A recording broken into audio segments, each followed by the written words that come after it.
Et l'invité est de la matinale. Bonjour, le Nord, c'est un Dunkerquois, journaliste pour le Phare Dunkerquois, vice-président des Ultras de l'USLD. Maxime Combe, bonjour.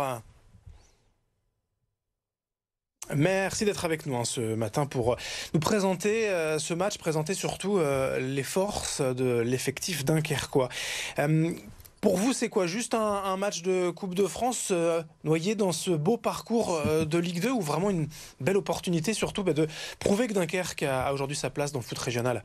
Non, pour moi, c'est surtout une grosse fête qui s'annonce avec un joli derby des Flandres, un match qui s'est pas joué depuis 2009, une opposition du coup qui est relativement rare entre les deux équipes. Et c'est l'occasion, je pense, comme le disait le coach de Dunkerque d'ailleurs en conférence de presse dimanche, de montrer que Dunkerque sait jouer, que Dunkerque sait aussi faire du beau football et que voilà, que Dunkerque n'est pas là par hasard, que ce soit en coupe ou en championnat. Ouais, on le disait, c'est pas une opposition qu'on a vu souvent. On est loin des 120 derbies, hein, évidemment, entre Lille et Lens. Les deux clubs, finalement, n'ont jamais été vraiment ensemble, en même temps, dans les mêmes divisions.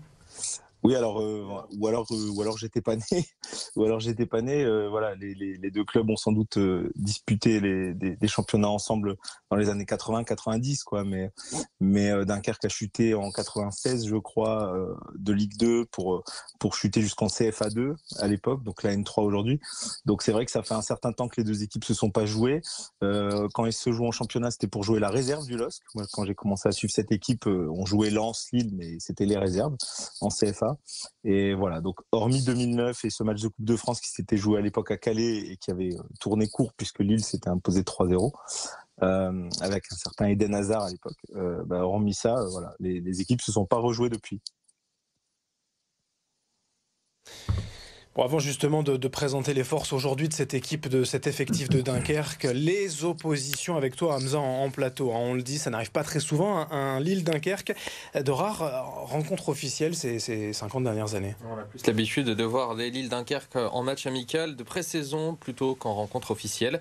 Depuis 2016, les deux équipes se sont opposées 5 fois en match amical, tous remportés par le LOSC. Les deux clubs se sont rencontrés 5 saisons, c'était en 1969, 71, 73, 74 et 78. Dunkerque n'a battu que 2 fois son voisin, en 1971 en national et en 1973 en deuxième division. En Coupe de France, les Dogs et les Maritimes se sont affrontés à 3 reprises. Bilan 2 victoires pour Lille et 1 pour Dunkerque. C'était en 1968, succès 1-0. Et le dernier match officiel, donc entre les Dogs et les Corsaires, c'était en 2009, on vient de le dire. C'était un 16e de finale de Coupe de France et le LOSC s'était imposé 3-0. À ce moment, Dunkerque évoluait en 4e division en CFA sur le terrain d'anciennes gloires lilloises qui remporteront le titre en 2011. Eden Hazard, Yohan Cabaye, Adil Rami ou encore Florent Balmont. Les buteurs ce jour-là, Pierre Lafro, Eden Hazard et Cabaye. En 2009, le LOSC atteint les quarts de finale et échoue face à Toulouse au tir au but. Et sans surprise, Hamza, la Coupe de France, c'est une compétition qui réussit davantage au LOSC. Les Lillois ont remporté la compétition à 6 reprises. Dernier titre en date en 2011, l'année du fameux doublé Coupe Championnat. Depuis, le LOSC n'a jamais fait mieux que les quarts de finale. En ce qui concerne Dunkerque, la meilleure performance du club remonte à l'entre-deux-guerres. Une demi-finale en 1929 perdue contre le FC 7 2-1.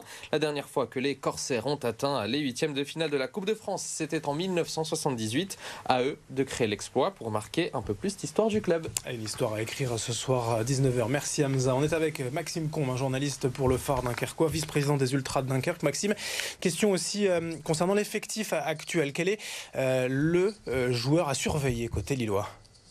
Alors, ce qui est bien, c'est que cette année, comparé aux années précédentes, il y a vraiment un collectif qui s'est dégagé. Alors, je ne veux pas faire une réponse, un truc tout réchauffé, voilà, mais il y a vraiment énormément de joueurs à surveiller. On aurait adoré pouvoir surveiller Hugo Ragoubert, mais si j'ai bien compris, il y a une clause qui fait qu'il ne jouera pas ce soir puisqu'il est prêté par le LOSC. Maintenant, il y a des dangers un peu à toutes les lignes en fait. Il y a Alex Georgen en arrière qui performe énormément. Il y a Enzo Bardelli formé au LOSC qui évolue aujourd'hui à Dunkerque, qui est né à Dunkerque, qui sera à mon avis un joueur très très important à surveiller, qui est milieu de terrain et qui explose vraiment cette saison à tous les niveaux. Il y a Nathan Skita, il y a Teyan, il y a vraiment beaucoup de joueurs à surveiller. Il y a Gaëtan Courtet aussi en attaque qui est peut-être un petit peu moins bien cette saison, mais voilà, qui a toujours la niaque et qui à coup sûr ne manquera pas ce rendez-vous, quoi. Mais il y a vraiment énormément de force cette année en tout cas, et ce qui se dégage surtout, c'est qu'il y a un collectif très fort cette année qui s'est mis en place depuis un an, et voilà, avec un jeu qui fait qu'aujourd'hui toutes les équipes peuvent être menacées, j'ai envie de dire.